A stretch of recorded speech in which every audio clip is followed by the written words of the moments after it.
ان کمبخت چوہوں نے ناک میں دم کر رکھا ہے۔ ابا جی سے بارہا کہہ چکا ہوں کہ زہر منگوائیے ان کو مارنے کے لیے، مگر انہیں اپنے کاموں ہی سے فرصت نہیں ملتی، اور یہاں ہر روز میری کتابوں کا ستیہ ناش ہو رہا ہے۔ آج الماری کھولی تو یہ بڑا چوہا میرے سر پر آن گرا۔ تمہیں کیا بتاؤں ان چوہوں نے مجھے کتنا تنگ کیا ہے۔ کسی کتاب کی جلد سلامت نہیں، بعض بڑی کتابوں کی جلد تو اس صفائی سے ان کمبختوں نے کتری ہے کہ معلوم ہوتا ہے کسی نے آری سے کاٹ دی ہے۔ میں ارشد کو شوکت کے پاس لے گیا اور کہا، ارشد صاحب تشریف لائے ہیں، چوہوں کی شکایت لے کر آئے ہیں۔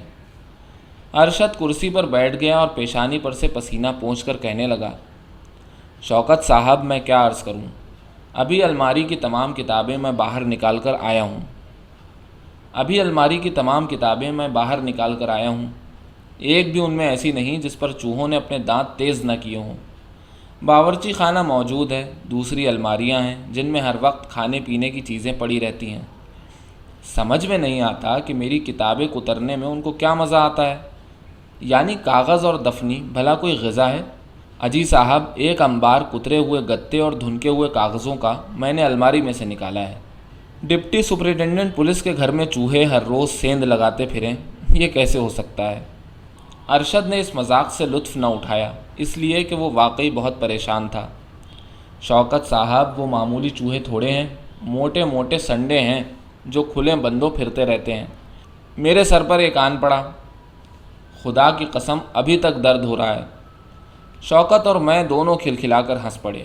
ارشد بھی مسکرا دیا، ہاں آپ تو دل لگی کر رہے ہیں، اور یہاں غصے کے مارے میرا برا حال ہو رہا ہے۔ شوکت نے اٹھ کر ارشد کو سگریٹ پیش کیا۔ اپنے دل کا غبار اس کے دھوئیں کے ساتھ باہر نکالیے اور مجھے بتائیے کہ میں آپ کی کیا خدمت کر سکتا ہوں۔ ارشد نے سگریٹ سلگایا اور کہا، میں آپ سے چوہے دان مانگنے آیا تھا۔ امی جان نے مجھ سے کہا تھا کہ شوکت کے گھر میں نے 2-3 پڑے دیکھے ہیں۔ شوکت نے فوراً نوکر کو آواز دی اور اس سے کہا، وہ چوہے دان جو تم نے کل گرم پانی سے دھو کر خوب صاف کیا تھا، ارشد صاحب کے گھر دے آؤ، اور دیکھو ان کے نوکر سے کہنا کہ اس الماری کے نیچے اس کو نہ رکھیں جہاں ارشد صاحب اپنی کتابیں رکھتے ہیں۔ اس الماری سے دور بھی نہیں، اس میں مچھلی یا تیل میں تلی ہوئی کسی چیز کا ٹکڑا لگا کر رکھ دیا جائے۔ پھر ارشد سے مخاطب ہو کر کہا، آپ بھی اچھی طرح سن لیجئے گا، بازار سے اگر پکوڑے مل جائیں تو ایک پکوڑا کافی رہے گا، اور جب چوہا پکڑا جائے تو خدا کے لیے اسے میرے گھر کے پاس نہ چھوڑ دیجیے گا، اور بہت جگہیں آپ کو مل جائیں گی جہاں سے وہ پھر واپس نہ آ سکے۔ دیر تک ارشد ہمارے پاس بیٹھا رہا۔ شوکت اس کو مزید ہدایات دیتا رہا۔ جب نوکر چوہے دان اس کے گھر پہنچا کر واپس آ گیا تو اس نے اجازت چاہی اور چلا گیا۔ اس واقعے کے 4 روز بعد ارشد میرے گھر آیا۔ میں اور وہ چونکہ اکٹھے کالج میں پڑھتے رہے ہیں، اسی لیے وہ میرا بے تکلف دوست ہے۔ شوکت سے اس کا تعارف میں نے ہی کرایا تھا۔ آتے ہی اس نے ادھر ادھر دیکھا جیسے مجھ سے کوئی راز کی بات تخلیہ میں کہنا چاہتا ہے۔ میں نے پوچھا، کیا بات ہے، تم اتنے پریشان کیوں ہو؟ میں تمہیں ایک بڑی دلچسپ بات سنانے آیا ہوں، مگر یہاں نہیں سناؤں گا، تم باہر چلو۔ یہ کہہ کر اس نے مجھے بازو سے پکڑا اور باہر لے گیا۔ راستے میں اس نے مجھے اپنی داستان سنانا شروع کی۔ عجیب و غریب کہانی ہے جو میں تمہیں سنانے والا ہوں۔ بخدا ایسی بات ہوئی کہ میری حیرت کی کوئی انتہا نہیں رہی۔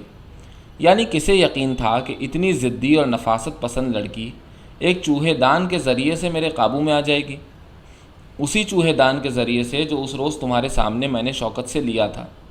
میں نے حیرت زدہ ہو کر پوچھا، کون سی لڑکی؟ اس چوہے دان میں پھنس گئی؟ لڑکی نہ ہوئی چوہیا ہو گئی؟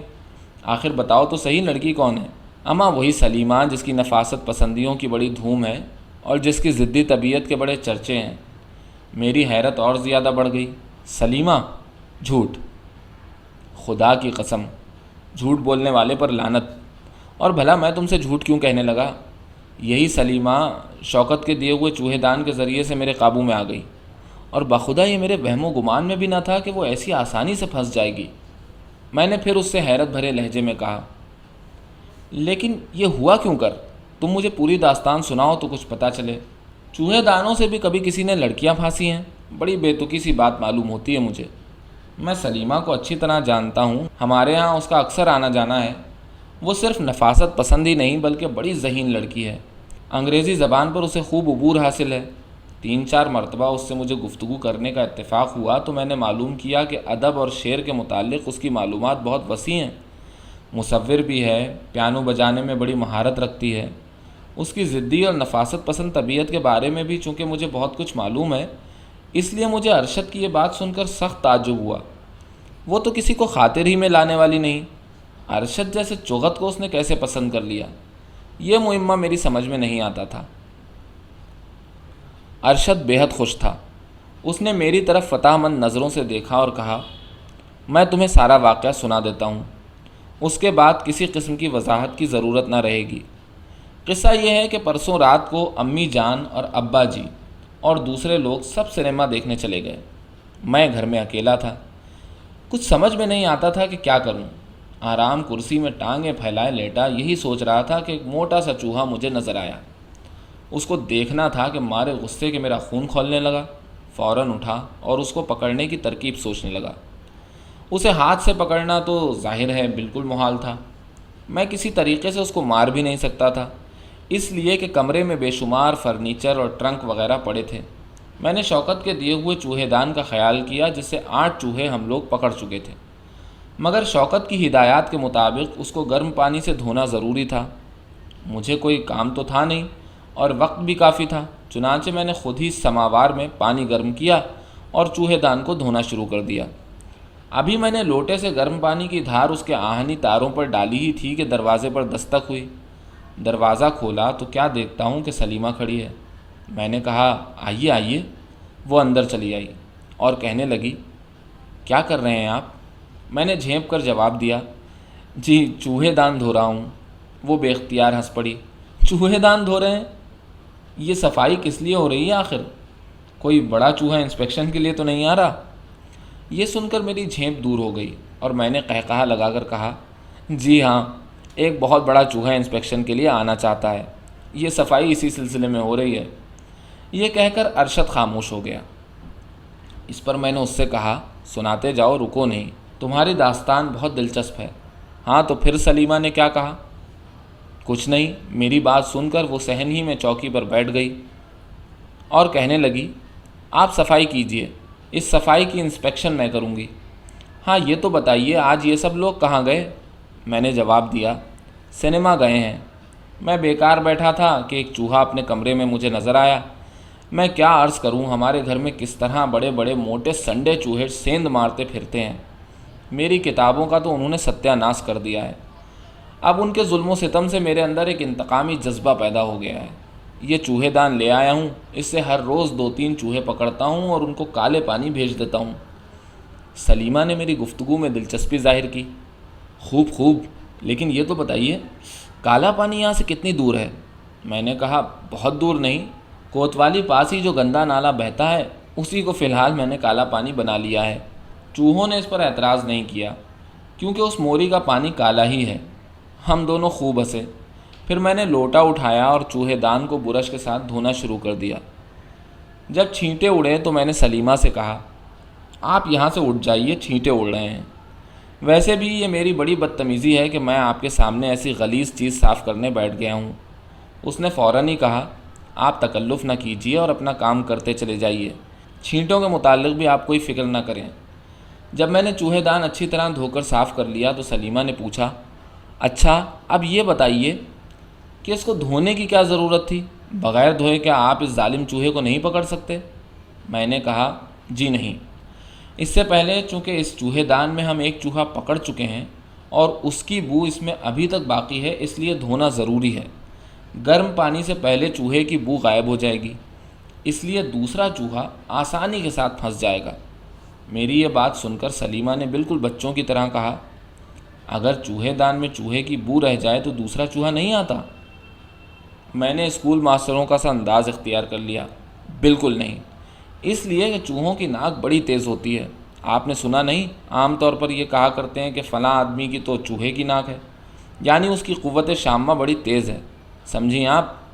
سلیمہ نے میری طرف جب دیکھا تو مجھے ایسا محسوس ہوا کہ میں نے ایک بہت بڑی بات اس سے کہہ دی ہے، جس کو سن کر وہ بہت مروب ہو گئی ہے۔ اس کی نگاہوں میں مجھے اپنے متعلق قدر و منزلت کی جھلک نظر آئی۔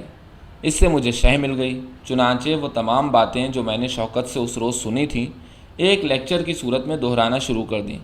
اور وہ، میں نے اس کی بات کاٹ کر کہا، یہ سب مجھے افسانہ معلوم ہوتا ہے، تم جھوٹ کہتے ہو۔ تم بھی عجیب قسم کے منکر ہو، ارشد نے بگڑ کر کہا۔ بھائی قسم خدا کی، اس کا ایک ایک لفظ سچ ہے۔ مجھے جھوٹ بولنے کی ضرورت ہی کیا ہے؟ تمہیں حیرت ضرور ہوگی، اس لیے کہ میں خود بہت متحیر ہوں۔ سلیمہ جیسی پڑھی لکھی اور ذہین لڑکی ایسی فضول باتوں سے متاثر ہو گئی۔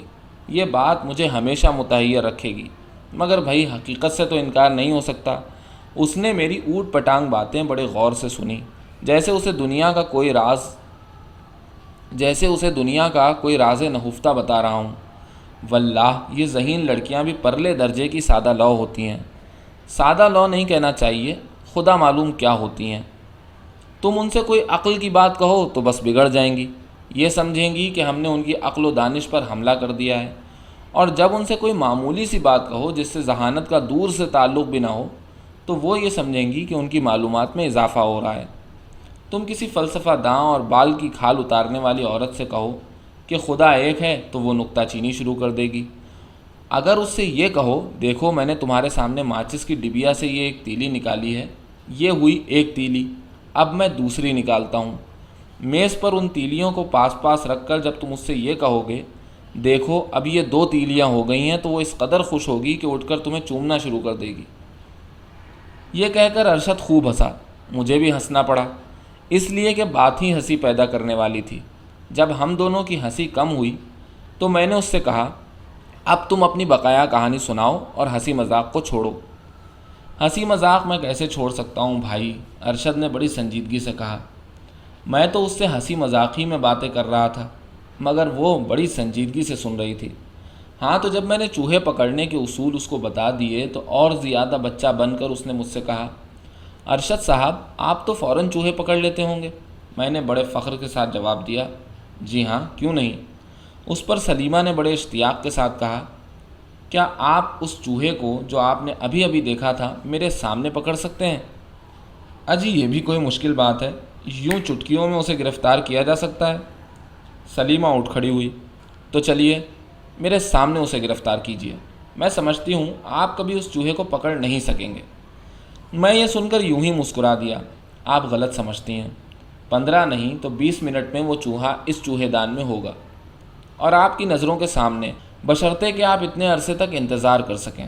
سلیمہ نے کہا، میں 1 گھنٹے تک یہاں بیٹھنے کے لیے تیار ہوں، مگر میں آپ سے پھر کہتی ہوں کہ آپ ناکام رہیں گے۔ وقت مقرر کر کے آپ چوہے کو کیسے پکڑ سکتے ہیں؟ میں اس وقت عجیب و غریب موڈ میں تھا۔ اگر کوئی مجھ سے یہ کہتا کہ تم خدا دکھا سکتے ہو تو میں فوراً کہتا، ہاں دکھا سکتا ہوں۔ چنانچہ میں نے بڑے فخریہ لہجے میں سلیمہ سے کہا، ہاتھ کنگن کو آرسی کیا، میں ابھی آپ کو وہ چوہا پکڑ کے دکھا دیتا ہوں، مگر شرط باندھیے۔ اس نے کہا، میں ہر شرط باندھنے کے لیے تیار ہوں، اس لیے کہ ہار آپ ہی کی ہوگی۔ اس پر خدا معلوم مجھ میں کہاں سے جرأت آ گئی جو میں نے اس سے یہ کہا، تو یہ وعدہ کیجئے کہ اگر میں نے چوہا پکڑ لیا تو آپ سے جو چیز طلب کروں گا آپ بخوشی دے دیں گی۔ سلیمہ نے جواب دیا، مجھے منظور ہے۔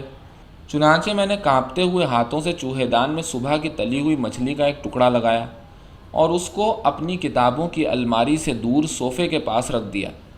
شرط ورت کا مجھے اس وقت کوئی خیال نہیں تھا، لیکن میں دل میں یہ دعا ضرور مانگ رہا تھا کہ کوئی نہ کوئی چوہا ضرور پھنس جائے تاکہ میری سرخروئی ہو۔ نہ جانے کس جذبے کے ماتحت میں نے گپ ہانک دی۔ بعد میں مجھے افسوس ہوا کہ خواہ شرمندہ ہونا پڑے گا۔ چنانچہ ایک بار میرے جی میں آئی کہ اس سے کہہ دوں، میں تو آپ سے یوں ہی مذاق کر رہا تھا، چوہا 15 منٹ میں کیسے پکڑا جا سکتا ہے؟ گاندھی جی کا ستیہ گرہی ہوتا تو اسے جب چاہے پکڑ لیتے، مگر یہ تو چوہا ہے۔ آپ خود ہی غور فرمائیں، مگر میں اس سے یہ نہ کہہ سکا، اس لیے کہ اس میں میری شکست تھی۔ یہ کہہ کر ارشد نے جیب سے سگریٹ نکال کر سلگایا اور مجھ سے پوچھا، کیا خیال ہے تمہارا اس داستان کے متعلق؟ میں نے کہا، بہت دلچسپ ہے، مگر اس کا دلچسپ ترین حصہ تو ابھی باقی ہے، جلدی جلدی وہ بھی سنا دو۔ کیا پوچھتے ہو دوست، وہ 15 منٹ جو میں نے انتظار میں گزارے ساری عمر مجھے یاد رہیں گے۔ میں اور سلیمہ کمرے کے باہر کرسیوں پر بیٹھے تھے۔ وہ خدا معلوم کیا سوچ رہی تھی، مگر میری بری حالت تھی۔ سلیمہ نے میری جیب گھڑی اپنی ران پر رکھی ہوئی تھی، میں بار بار جھک کر اس میں وقت دیکھ رہا تھا۔ 10 منٹ گزر گئے، مگر پاس والے کمرے میں چوہے دان بند ہونے کی کھٹ نہ سنائی دی۔ 11 منٹ گزر گئے، کوئی آواز نہ آئی۔ 11:30 ہو گئے، خاموشی طاری رہی۔ 12 منٹ گزرنے پر بھی کچھ نہ ہوا۔ 12:15 ہو گئے، 12:30 ہوئے کہ دفتن کھٹ کی آواز بلند ہوئی۔ مجھے ایسا محسوس ہوا کہ چوہے دان میرے سینے میں بند ہوا ہے۔ ایک لمحے کے لیے میرے دل کی دھڑکن بند سی ہو گئی، لیکن فوراً ہی ہم دونوں اٹھے، دوڑ کر کمرے میں گئے، اور چوہے دان کے تاروں میں سے جب مجھے ایک موٹے چوہے کی تھوتنی اور اس کی لمبی لمبی مونچھیں نظر آئیں تو میں خوشی سے اچھل پڑا۔ پاس ہی سلیمہ کھڑی تھی۔ اس کی طرف میں نے فتح مند نظروں سے دیکھا اور جھٹ پٹ اس کے حیرت سے کھلے ہوئے ہونٹوں کو چوم لیا۔ یہ سب کچھ اس قدر جلدی میں ہوا کہ سلیمہ چند لمحات تک بالکل خاموش رہی، لیکن اس کے بعد اس نے خفگی آمیز لہجے میں مجھ سے کہا، یہ کیا بےہودگی ہے؟ اس وقت خدا معلوم میں کیسے موڈ میں تھا کہ ایک بار میں نے پھر اسی افراتفری میں اس کا بوسہ لے لیا اور کہا، اجی مولانا آپ نے شرط ہاری ہے۔ اور تیسری مرتبہ اس نے اپنے ہونٹ بوسے کے لیے خود پیش کر دیے۔ جس طرح چوہا ہاتھ آیا اس طرح سلیمہ بھی ہاتھ آ گئی۔ مگر بھائی، میں شوکت کا بہت ممنون ہوں۔ اگر میں نے چوہے دان کو گرم پانی سے نہ دھویا ہوتا تو چوہا کبھی نہ پھنستا۔ یہ داستان سن کر مجھے بہت لطف آیا، لیکن افسوس بھی ہوا، اس لیے کہ شوکت اس لڑکی سلیمہ کی محبت میں بری طرح گرفتار ہے۔